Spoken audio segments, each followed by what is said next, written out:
believer until it hits the tipping point, right? So the tipping point in social media, that account does not have to have a lot of followers. In fact, okay, let's talk Osama bin Laden. Sorry, I do terrorism.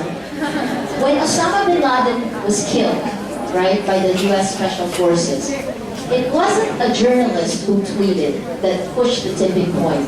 It wasn't a big news organization that told people about it. It wasn't a famous person who told people about it.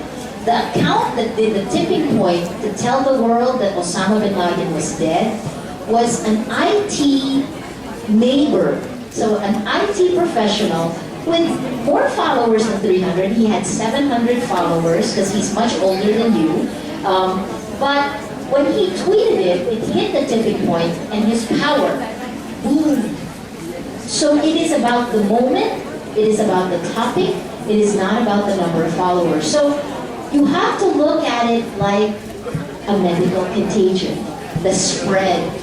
Yeah, that sounds bad. No, when I say you have to look at it like the spread of a disease, but that's the idea behind it. And there's an exponential growth factor to it. Is that too geeky an answer?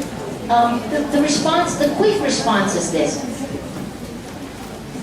What you do on social media is amplified at least 10 times with 300 followers, right?